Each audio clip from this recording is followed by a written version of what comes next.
everyone, a very warm welcome to the third lecture. इसमें हम लोग बात करने वाले हैं बिल ऑफ एक्सचेंज के बारे में, जब बिल डिस्काउंटेड होता है before the date of maturity. इसको हम समझते हैं, फिर इसकी एंट्रीज हम बुक्स ऑफ अकाउंट्स में करेंगे। तो हमने एक एग्जाम्पल लिया था हमारे फर्स्ट क्लास में, वो ही हम लोग समझते हैं वापस। अब जैसे रोहन सेलर है जो क्रेडिट पे बायर को गुड्स बेच रहा है अमित को। अब वो बिल ड्रॉ करता है अमित पे, और अमित जो है बिल एक्सेप्ट करता है। तो बिल एक्सेप्ट कर रहा है तो इसको सेलर को हम क्या बोलते हैं, ड्रॉयर, और बायर को हम बोलते हैं ड्रॉई। अब वो बोलता है रोहन अमित को कि तुमको कब पेमेंट करना है, 2 महीना के बाद। तो 2 मंथ्स जो है उसके बाद उसका ड्यू डेट आता है पेमेंट का। अब क्या होता है ना, रोहन सोचता है बिल तो मेरे पास आ गया, उसने एक्सेप्ट भी कर लिया, वो बोल भी रहा है पेमेंट कर देगा, और लीगली मैं इसको इन्फोर्स भी कर सकता हूँ, लेकिन मेरे को पैसा ना थोड़ा जल्दी चाहिए, मैं 2 महीना तक वेट नहीं कर सकता। तो वो किसके पास जाता है, बैंक के पास जाता है। बैंक के पास जाता है और बोलता है कि ये बिल ले लो और मुझे पैसा दे दो। सपोज अमाउंट बिल का 10,000 है, तो वो 10,000 रुपया मांगता है जाके बैंक से और बोलता है कि तुम मेरे डेटर से पैसा ले लेना, तुम मुझे 10,000 रुपया दे दो। तो बैंक बोलता है रोहन को कि भाई तेरे को 10,000 मैं क्यों दे दूं, मेरा क्या फायदा होगा, मैं तुझे 10,000 दूं, उससे 2 महीना बाद 10,000 लूं, तो मेरा तो कोई फायदा ही नहीं। तो मैं तुमको पूरा अमाउंट क्यों दूंगा, मैं तुमको दूंगा 9,600, और 400 रुपया मैं तुम्हारा डिस्काउंटिंग चार्जेस काट लूंगा। अब आप बोलोगे मैम ये डिस्काउंटिंग चार्जेस क्या है। अब बैंक जो है उसे पहले पेमेंट कर रहा है, किसी रोहन को पहले पेमेंट कर रहा है, मतलब अभी तक बिल का ड्यू डेट ही नहीं आया, उससे पहले ही रोहन को क्या मिल जाएगा, पैसा मिल जाएगा। अब जल्दी अगर पैसा मिलेगा तो बैंक जो है अपना चार्जेस तो लेगा, उस चार्जेस को हम बोलेंगे डिस्काउंटिंग चार्जेस। ठीक है, अब ये रोहन के लिए क्या है, एक्सपेंस है, क्योंकि वो डिस्काउंटिंग चार्जेस पे कर रहा है, उसे पूरा पैसा नहीं मिलेगा, 9,600 या 10,000 से कम पैसा मिलेगा। वो डिपेंड करता है कि कितना डिस्काउंटिंग चार्जेस बैंक जो है वो डिडक्ट कर रहा है, राइट। तो ये डिस्काउंटिंग का कंसेप्ट, बिल डिस्काउंटिंग का कंसेप्ट इसलिए आया कि देखो मैं इतना वेट नहीं कर पा रही हूँ कि 2 महीना मैं वेट करूँ, वो मेरे को पैसा देगा, इससे अच्छा मैं बिल जो है वो डिस्काउंट करा लेता हूँ बैंक से, और बैंक की जिम्मेदारी बन जाएगी फिर किससे लेने का पैसा, बायर से लेने। ठीक है, बायर से ले लेगा बैंक। ठीक है, बायर किसको देगा, ये जो अमित है ये फिर बैंक को पैसा दे दे। तो इसकी एंट्री हम कैसे करेंगे ये देखते हैं। When bill is discounted before the date of maturity in the books of drawer मतलब जो सेलर है, सबसे पहले तो वो सेल करेगा। जैसे ए अगर सेलर है तो वो क्या करेगा, बी को डेबिट करेगा, बी डेटर है तो बी को डेबिट टू सेल्स, और बी जो है ड्रॉइंग है मतलब परचेजर है, बी अपने बुक्स में क्या करेगा, purchase account debit to A. अब जब बिल ड्रॉ करेगा, बिल बनाएगा, तब लिखेगा bill receivable to B. Bill receivable उसके लिए एसेट है इसलिए डेबिट हो रहा है, और टू बी बिल रिसीवेबल क्या है, अगर हम गोल्डन रूल की बात करें तो debit the receiver, bill receivable, और क्रेडिट द गिवर। गिवर कौन है, बी है। वैसे ही बी के लिए बिल्स पेबल लायबिलिटी है, उसे पैसा देना है, तो ए को वो डेबिट कर देगा और बिल्स पेबल को क्रेडिट कर देगा। ठीक है, debit the receiver, credit the giver. ठीक है, अब बिल क्या होगा, डिस्काउंटेड होगा। अब ये जो बिल रिसीवेबल है ये मैच्योरिटी तक जो सेलर है वो रखता नहीं है, वो डिस्काउंट करा लेता है, वो बैंक के पास दौड़ा जाता है, पैसा दे दो। तो पैसा तो ऐसे मिलता नहीं है ना, टाइम, तुमको तो टाइम से पहले पैसा चाहिए, तो तुमको कम पैसा मिलेगा, तो बैंक डेबिट हो जाएगा, बैंक में पैसा आएगा, डिस्काउंटिंग चार्जेस भी डेबिट हो जाएगा, क्योंकि वो सेलर के लिए एक्सपेंस है, जो ड्रॉयर है उसके लिए क्या है, एक्सपेंस है। To B R bill receivable उसके बुक से चला जाएगा, क्योंकि उसने किसको दे दिया, बैंक को दे दिया।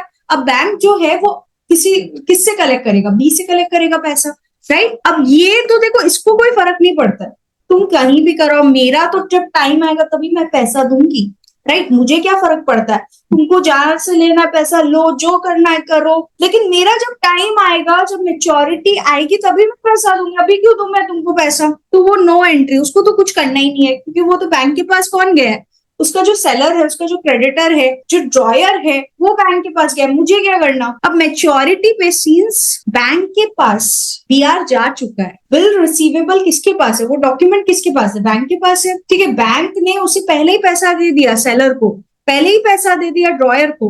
तो उस केस में जब मैच्योरिटी आएगी तब जो ड्रॉई है वो पैसा थोड़ी ना देगा ड्रॉअर को, वो किसको देगा, वो बैंक को पैसा देगा। तो इसके बुक्स में तो कोई भी एंट्री नहीं होगी, और उसके बुक्स में क्या होगी, bills payable to bank. Bills payable liability है, लायबिलिटी जब बढ़ती है तब क्रेडिट होती है, जब लायबिलिटी आप पे ऑफ करते हो तब डेबिट हो जाती है। तो बिल्स पेबल टू बैंक, ये एंट्री होगी। चलिए एक सम करते हैं। आप सिंपली ये सम को खुद से करने का ट्राई करिएगा, वीडियो को पॉज कर दीजिए और खुद से करिए। चलिए, होप सो आपने वीडियो को पॉज किया होगा, आपको समझ में आया होगा ना कि बिल डिस्काउंटिंग का कंसेप्ट क्या है। पैसा जल्दी चाहिए, बिफोर मैच्योरिटी चाहिए, कौन देगा, बैंक देगा। लेकिन बैंक क्या पूरा पैसा दे देगा, पूरा तो नहीं देगा। ठीक, चलते हैं, ये हमारा दूसरा क्वेश्चन है जिसको हम समझने की कोशिश करते हैं। रवि सोल्ड गुड्स टू हरी। सबसे पहले ड्रॉयर कौन है, ड्रॉई कौन है, तो रवि सोल्ड कर रहा है, मतलब सेलर है, वो ड्रॉयर होगा। वो ऑर्डर करेगा हरी को कि तुम भैया बिल्स जो है वो एक्सेप्ट करो। तो हरी क्या है, हरी ड्रॉई है, 1 लाख का बिल है, और उसी दिन रवि को तो शांति नहीं है, रवि बोलते हैं साला मेरे को पैसा चाहिए। तो वो ड्रॉ किया था 3 महीने का bills of exchange and later accepted the same. ठीक है, रवि डिस्काउंट करा लेता है, बैंक के पास जाता है फटाफट, बैंक जी मुझे पैसा दे दो। डिस्काउंट कितना, 9% पर एनम, मतलब वो जो डिस्काउंटिंग चार्जेस है वो बैंक उससे लेता है 9% per annum discounting charges. The bill was met on the due date, मतलब जो हरी है, जो ड्रॉई है, उसने पेमेंट कर दिया होगा बिल का। मेट मतलब उसने बिल का पेमेंट कर दिया। Pass journal entry in the books of Ravi and Hari. तो रवि का क्या होगा, Hari account debit to sales, Hari को हम डेबिट करेंगे, वो डेटर है, और सेल्स को क्रेडिट करेंगे। और वैसे ही हरी क्या करेगा, परचेज टू रवि, कितने रुपए से, 1 लाख रुपए से, ये तो हमको पता ही है। उसके बाद बिल्स रिसीवेबल एसेट है, डेबिट हो जाएगा टू हरी, और बिल्स पेबल हरी के लिए क्या है, लायबिलिटी है, क्रेडिट हो जाएगा, तो रवि टू बिल्स पेबल। ठीक है, उसके बाद वो दौड़ा दौड़ा दौड़ा किसके पास जाएगा, बैंक के पास, कि ले लो मेरा बिल, मुझे पैसा दे दो। लेकिन पूरा पैसा तो नहीं मिलेगा गाइस, पूरा पैसा मिलता है क्या, तुम पहले मांगने आ गए, मेरे को बाद में मिलेगा, मैं क्यों तुमको पूरा पैसा दूं। तो बैंक तो डेबिट हो जाएगा, लेकिन पूरे 1 लाख से नहीं होगा, तो आपको इंटरेस्ट जो है वो देना पड़ेगा। तो 1 लाख का कितना, 9%। ठीक है, लेकिन 3 महीने का देना होगा, क्योंकि इसकी मेच्योरिटी कितने महीने की है, 3 महीना की है, राइट। तो 3 महीने का आपको इंटरेस्ट देना पड़ेगा, क्योंकि आप 3 महीना पहले आ गए हो पैसा मांगने, पैसा लेने। तो 3 महीना पहले अगर आपको देगा तो कुछ तो चार्जेस लेगा ना। तो आपको 1 lakh into 9% into 3 divided by 12 करना है, जो 2250 आता है।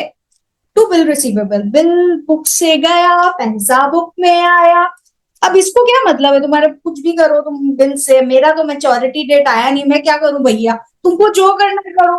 फिर उसके बाद क्या होगा, मैच्योरिटी डेट आएगा तो वो तो अपना राम कथा गाएगा, वो सीधा पेमेंट कर देगा। Bills payable to bank, since liability decrease हो रही है तो बिल्स पेबल डेबिट हो रहा है, और उसको तो कुछ नहीं मिलेगा। मैच्योरिटी के वक्त नो एंट्री होगा किसके बुक्स में, ड्रॉयर के बुक में, क्योंकि ड्रॉयर ने अपना बिल दे दिया है बैंक को, इसलिए नो एंट्री।